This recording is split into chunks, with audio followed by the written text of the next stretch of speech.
இது மகிமை நேரம். கிறிஸ்துவுக்குள் மிகவும் பிரியமான மகிமை தொலைக்காட்சி நேயர்களை, இந்த மகிமை நேரம் நிகழ்ச்சிக்கு வாழ்த்தி வரவேற்கிறேன். இந்த நிகழ்ச்சி நிச்சயமாக உங்களுடைய ஆவிக்குரிய வாழ்க்கைக்கு பிரயோஜனமாக இருக்கும் என்று சொல்லி ஆண்டவருக்குள் நான் விசுவாசிக்கிறேன். பிரியமானவர்களே, இந்த வாரத்திலும் கூட நாம் ஆண்டவர் சமூகத்தில் ஒரு சில காரியங்களை கற்றுக்கொள்ள இருக்கிறோம். பரலோக ராஜ்யத்தை குறித்து நம்முடைய ஆண்டவராகிய இயேசு கிறிஸ்து 7 உவமைகளை சொல்லியிருக்கிறார். அந்த உவமைகளின் வழியாக அதனுடைய அர்த்தத்தை நாம் புரிந்து கொண்டு நாம் எப்படியாக செயல்பட வேண்டும் என்று சொல்லி நாம் கற்றுக்கொள்ள போகிறோம். பரலோக ராஜ்யத்தின் உவமைகளை குறித்து நாம் பார்க்கும்போது அதில் முதலாவது உவமையாக மத்தேயு எழுதின சுவிசேஷம் 13வது அதிகாரம் 24வது வசனம் முதல் 30வது வசனம் வரைக்கும் அடங்கி இருக்கிறது. அதை நான் உங்களுக்காக வேகமாக வாசிக்கிறேன். வேறொரு உவமையை அவர்களுக்கு சொன்னார். பரலோக ராஜ்யம் தன் நிலத்தில் நல்ல விதையை விதைத்த மனுஷருக்கு ஒப்பாய் இருக்கிறது. மனுஷர் நித்திரை பண்ணுகையில் அவருடைய சத்துரு வந்து கோதுமைக்குள் களைகளை விதைத்து விட்டு போனான். பயிரானது வளர்ந்து கதிர்விட்ட போது களைகளும் காணப்பட்டது. வீட்டெஜமானுடைய வேலைக்காரர் அவனிடத்தில் வந்து, ஆண்டவனே, நீர் உமது நிலத்தில் நல்ல விதையை விதைத்தீர் அல்லவா? பின்னை அதில் களைகள் எப்படி உண்டானது என்றார்கள்.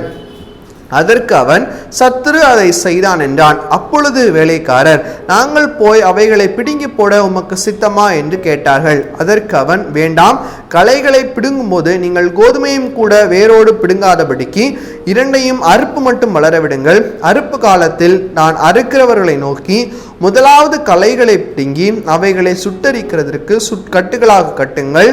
கோதுமையோ என் களஞ்சியத்தில் சேர்த்து வைப்பேன் என்று சொன்னான் என்றார். ஆம் பிரியமானவர்களே, இந்த ஊமையின் மூலமாக கர்த்தர் நமக்கு ஒரு காரியத்தை கற்றுக்கொள்ள விரும்புகிறார். இந்த ஊமைக்கான அர்த்தத்தை ஆண்டவராய் இயேசு கிறிஸ்துவே சொல்வதை நாம் பார்க்க முடிகிறது. இந்த ஊமையை எல்லாருக்கும் வெளியரங்கமாக அவர் சொல்லுகிறார். ஆனால் இந்த ஊமைக்கான அர்த்தத்தை ஆண்டவராய் இயேசு கிறிஸ்து தன்னுடைய சீஷர்கள் அவரிடத்தில் கேட்டபோது அவர்களுக்கு அதை கற்றுக் கொடுக்கிறார். இதுதான் 37வது வசனத்தில் நாம் வாசிக்கிறோம். நல்ல விதையை விதைக்கிற மனுஷகுமாரன், நிலம் உலகம், நல்ல விதை ராஜ்யத்தின் புத்திரர் களைகள், புல்லாங்குனுடைய புத்திரர், அவைகள் விதைக்கிறவன் சத்ரு பிசாசு, அறுப்பு உலகத்தின் முடிவு, அறுக்கிறவர்கள் தேவதூதர்கள். ஆதலால் களைகளை சேர்த்து அக்கினியால் சுட்டடிக்கிறது போல இவ்வுலகத்தின் முடிவிலே நடக்கும் என்று சொல்லி ஆண்டவர் சொல்வதை நாம் பார்க்க முடிகிறது. பிரியமானவர்களே, மனுஷகுமாரன் அவர் ஆண்டவராய் இயேசு கிறிஸ்துவை குறிக்கிறது. இந்த உலகமானது நிலத்தை குறிக்கிறது. விதை ராஜ்யத்தின் புத்திரரை குறிக்கிறது. அப்போ விதைக்கிறவன் இந்த உலகத்திலே நல்ல விதைகளை அவர் விதைக்கிறார். ஆனால் பிசாசானவன் என்ன செய்கிறான்? அந்த விதைகள் விதைக்கப்படுகிற சமயத்தில் அவன் அமைதியாக இருக்கிறான். ஆனால் எப்போது சமயம் கிடைக்கிறது, அவர்கள் நித்திரை பண்ணுகிறதான காரியத்தில் மனுஷர் நித்திரை பண்ணுகிறதை கண்டு என்று சொல்லி 25வது வசனத்திலே சொல்லுகிறதை நாம் பார்க்க முடிகிறது. அப்போ மனுஷர் என்று சொன்னால் ஆண்டவருடைய ஊழியக்காரர், அவருடைய தேவதூதர்கள், இப்படியாக பலரை குறிக்கிறது. அப்போ அவர்கள் எப்போது அசந்து போகிறார்களோ அப்போது பிசாசானவன் என்ன செய்கிறான்? அங்க வந்து அந்த களைகளை விதைக்கிறதை நாம் பார்க்கிறோம். இந்த களை என்பது பொல்லாங்கனுடைய காரியங்களை வேதாகமம் நமக்கு தெளிவாக சொல்லுகிறது. அப்போ நாம் இன்னைக்கு எந்த பகுதியில் இருக்கிறோம்? இந்த ஊமை நமக்கு என்ன கற்றுக் கொடுக்கிறது? ஒரு உலகம் இருக்கிறது. அந்த உலகத்திலே நல்ல விதையும் இருக்கிறது, நல்ல செடியும் வளருகிறது, பொல்லாங்கான செடியும் வளர்கிறது.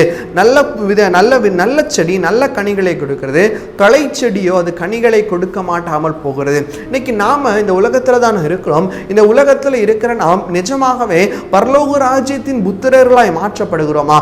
பரலோக ராஜ்யத்தின் புத்திரர்களாய் இருக்க வேண்டும் என்று சொன்னால் நாம் நல்ல நிலமாக இருக்க வேண்டும்.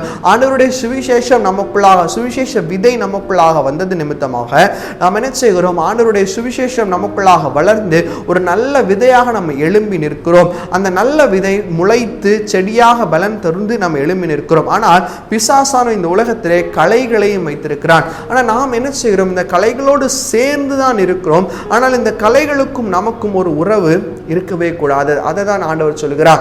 ஏன் இந்த களைகளை அவர் அறுத்து போடுவதற்கு முதலாவது உத்தரவு கொடுக்கவில்லை என்று சொன்னால், களைகளை அறுக்கும் போது சில நல்ல விதைகளும் அறுபட்டு போகும். பிரியமானவர்களே, இதனுடைய அர்த்தத்தை சற்று ஆராய்ந்து பார்த்த போது நல்ல செடியும் களை செடியும் ஒன்றோடு ஒன்று பார்க்கும்போது கிட்டத்தட்ட ஒன்று போலதான் இருக்கும்.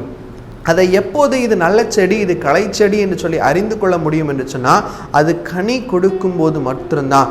கனிகளை கொடுப்பது நல்ல செடி, நல்ல கனிகளை கொடாதது, இல்லை கனியே கொடுக்கவில்லை என்று சொன்னால் அது களைச்செடி. எனவே தான் அறுப்பு மட்டும் பொறுத்திருக்கும்படியாக தன்னுடைய ஊழியக்காரர்களுக்கு, தன்னுடைய தேவதூதர்களுக்கு ஆண்டவர் கட்டளை இடுவதை நம்ம பார்க்கிறோம். இன்னைக்கு நம்ம இந்த களைகளின் நிமித்தமாய் அவர்களும் வளர்கிறார்களே என்று சொல்லி நம்ம ஒரு வியாகுலம் அடையக்கூடாது. ஆண்டவரே, உமக்காக நான் இவ்வளவு கஷ்டப்படுகிறேனே, உமக்காக நான் இவ்வளவு உபத்திரவத்தை சகிக்கிறேனே, ஆண்டவரே உமக்காக எல்லாத்தையும் நான் செஞ்சு கொண்டிருக்கிறேன், ஆனால் நானும் வளர்றேன், என் கூட சேர்ந்து இந்த இந்த பிசாசின் கிரியைகளும் இந்த காரியங்களும் வளர்ந்து கொண்டிருக்கிறது என்று சொல்லி ஒரு மன வருத்தம் நமக்கு வரவிடக்கூடாது.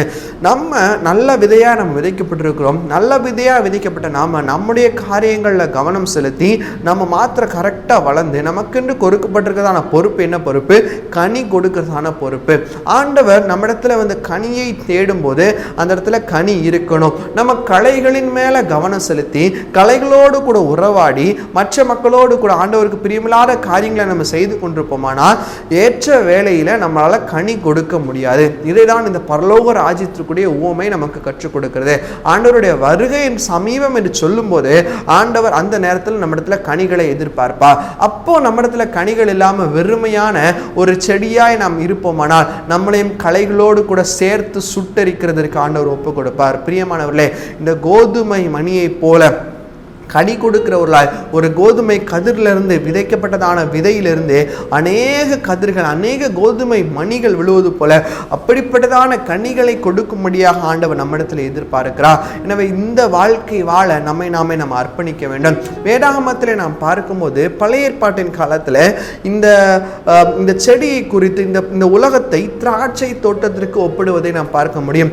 திராட்சை தோட்டம் என்று சொன்னால் அது ஒரு வேலி அமைத்து ஒரு பகுதியை மாத்திரம்தான் திராட்சை தோட்டமாக வைத்திருக்க முடியும். ஆனால் இந்த இடத்துல நம்ம கோதுமை மணியை உலகத்திற்கு ஒப்பிடுகிறாங்க. ஏன் கோதுமை தோட்டத்தை உலகத்திற்கு ஒப்பிடுகிறான்னு சொன்னா இதற்கு ஒரு வேலை தேவையில்லை, எவ்வளவு தூரனாலும் அது வளரலாம். எனவே அப்படிப்பட்டதான உலகத்தில் நம்ம வாழ்ந்து கொண்டிருக்கிறோம். இந்த உலகத்தில் நம்மோடு கூட களைகளும் இருக்கும். ஆனால் அந்த களைகளின் நிமித்தமாய் நாம் வியாகுலம் அடையாதபடிக்கு, களைகளை பார்த்து களைகளின் மீது கவனம் செலுத்தாதபடிக்கு நமக்கு நியமித்திருக்கிற ஓட்டத்தில் நம்ம சரியா ஓடிக்கொண்டே இருக்கணும். அப்படி நம்ம ஓடும்போது பரலோக ராஜ்யத்தின் புத்திரர்களாய் நம்ம மாற்றப்படுவோம். ஆண்டவருடைய வருகை சமீபமாக இருக்கும். அவருடைய வருகையின் போது நாம் ஆண்டவரோடு கூட சேர்த்து கொள்ளப்படுகிறவர்களாய், கைவிடப்பட்டு சுட்டரிக்கிறதற்கு ஒப்பு கொடுக்கிறவர்களாய் அல்ல, ஆண்டவரோடு கூட சேர்த்து கொள்ளப்படுகிறவர்களாய் நாம் மாற்றப்படுவோம். பிரியமானவர்களே, இன்னைக்கு நம்ம எப்படி இருக்கிறோம்? நம்ம களையா இருக்கிறோமா, இல்லை நல்ல நிலத்தில் விதைக்கப்பட்டதான நல்ல செடியை நம்ம இருக்கிறோமா? முதலாவது நம்ம முளைத்து எழும்ப வேண்டும். விதைத்திருக்கிறார், ஆனால் முளைத்து எழும்ப வேண்டியது நம்முடைய கடமை. முளைத்து எழும்பி கனி கொடுக்கிறவராய், கதிர் கொடுக்கிறவராய் நாம் காணப்பட வேண்டும். நம்முடைய வாழ்க்கையை சற்று யோசித்து பார்ப்போம். நம்ம எந்த நிலைமையில இருக்கிறோம்? விதையாகவே இருக்கிறோமா, இல்லை முளைத்து எழும்பி இருக்கிறோமா, இல்லை கனி கொடுத்து கொண்டு இருக்கிறோமா? யோசித்து பாருங்க. இல்ல களையை பார்த்து நம்ம களையோடு கூட ஒட்டி உறவாடி கொண்டு இருக்கிறோமா? யோசித்து பாருங்க. நல்ல நிலத்தில் விதைக்கப்பட்டதான அந்த விதை அது 160 பலன் கொடுத்தது. ஆண்டவர் நம்மிடத்திலும் அப்படிப்பட்டதான பலனை எதிர்பார்க்கிறார். ராஜ்யத்தின் புத்திரராய் மாறுவதற்கு ஆண்டவர் நம்மை அழைக்கிறார். ஆண்டவரிடத்தில் ஒப்பு கொடுப்போம். நாமே ஆண்டவருக்கு அர்ப்பணிப்போம். கண்களை மூடி ஜெபிப்போம். எங்களை நேசிக்கிற நல்ல பிதாவே, அப்பா, இன்னைக்கு இந்த ஊமையின் மூலமாக நீர் எங்களோடு பேசுனீர். உமக்கு நன்றி சுவாமி. அப்பா, ராஜ்யத்தின் புத்திரராக இருக்கிற நாங்கள் நல்ல நிலத்தில் விதைக்கப்பட்டதான அந்த நல்ல செடியை போல நாங்கள் வாழ கிருபை கொடுங்கப்பா. களைகளை பார்த்து நாங்கள் மனம் முடைந்து போகாதபடிக்கு, அப்பா, களைகளோடு கூட நாங்கள் எங்களுடைய உறவை வைக்காதபடிக்கு, நீர் வருகிறதான உங்களுடைய கடைசி காலத்தில் நியாய தீர்ப்பு நாளில் சுட்டரிக்கப்படுவதற்கு எங்களை ஒப்பு கொடுக்காதபடிக்கு, ஆண்டவரே அப்பா, உங்களுடைய அக்கினி ஆண்டவரே சப்பா உங்களுடைய ஆலையிலே சேர்த்து வைக்கிறதான நல்ல நிலத்தின் கனிகளாய் நீர் எங்களை மாற்றும்படியாக ஜெபிக்கிறோம். ஆவியானவர் இதனுடைய ரகசியத்தை நீர் எங்களுக்கு வெளிப்படுத்தினதற்காக உமக்கு கோடி ஸ்தோத்திரம் அப்பா. உமக்கே துதி கன மகிமையை எடுக்கிறோம். மீட்பராம் இயேசு மூலம் ஜெபிக்கிறோம் எங்கள் நல்ல பிதாவே. ஆமென்.